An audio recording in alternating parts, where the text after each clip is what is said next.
राहुरी विधानसभा पोटनिवडणुकीच्या पार्श्वभूमीवर राजकीय वातावरण चांगलंच तापलं आहे। आता या निवडणुकीत एक मोठी राजकीय घडामोड समोर आली आहे।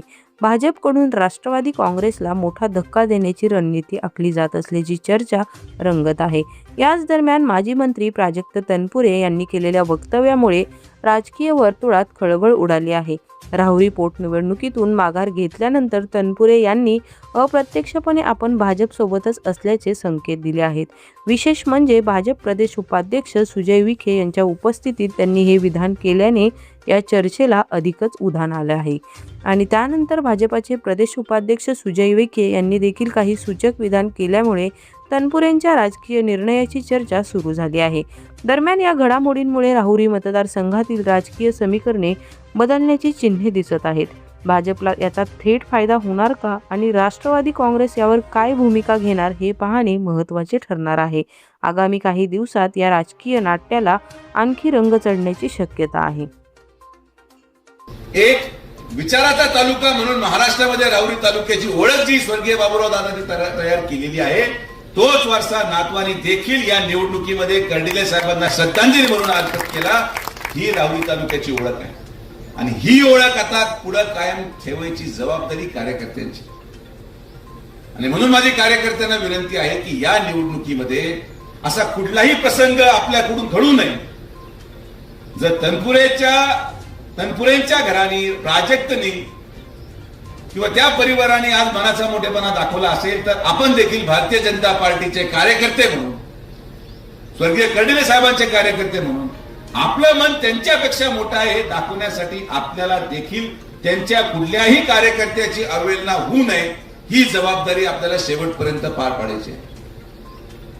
इथं कोणी पळून गेलेलं नाही, लक्षात घ्या।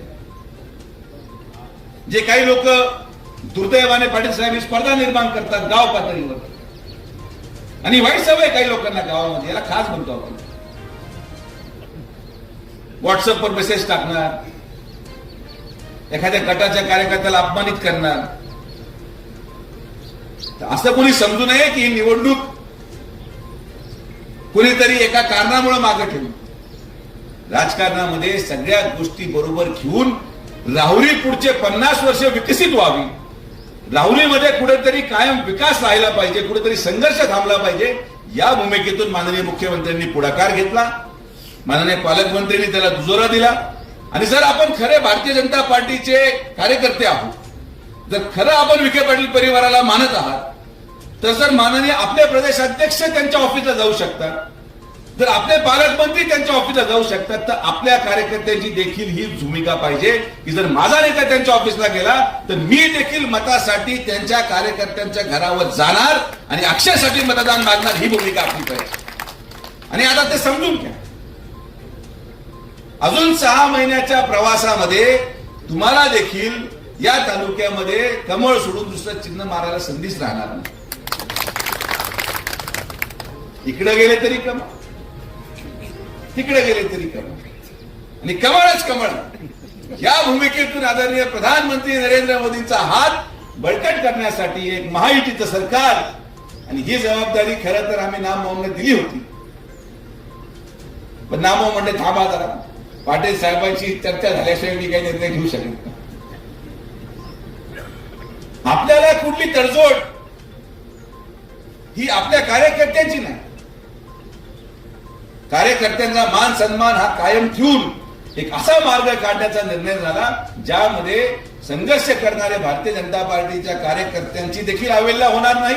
आणि त्याचबरोबर राहुरीला जर विकासात्मक दृष्टिकोनातून पुढे न्यायचं असेल तर आपल्याला देखील भविष्य कालावधीमध्ये डोकरे सर मी आवर्जून सांगतो की ही 2026 किंवा 27 ची निवडणूक ही या विद्यमान राहुरी विधानसभेची शेवटची निवडणूक आहे। यानंतर मतदारसंघाची पुनर्रचना होणार, मतदारसंघाची पुनर्रचना झाल्यानंतर कोण कुठे चाललंय, नगर तालुका तिकडे गेला, राहुरी तालुका इकडे राहिला, लोकसभेची पुनर्रचना झाली, लोकसभेची किती जरी पुनर्रचना झाली, मात्र पाटील साहेब हे आश्वासित करतो की लोकसभेची जरी पुनर्रचना झाली तर मी तर साहेबांना हेच साकडे घालेन की काही जरी झालं तरी ज्या लोकसभेमध्ये विखे पाटील परिवाराचा सदस्य उभा राहील तिथं राहुरी तालुका हा असलाच पाहिजे आणि हीच भूमिका आपली अशाच नवनवीन व्हिडिओजच्या अपडेटसाठी आम्ही नेवास्कर न्यूजला सबस्क्राईब करून बेल आयकॉन दाबायला विसरू नका.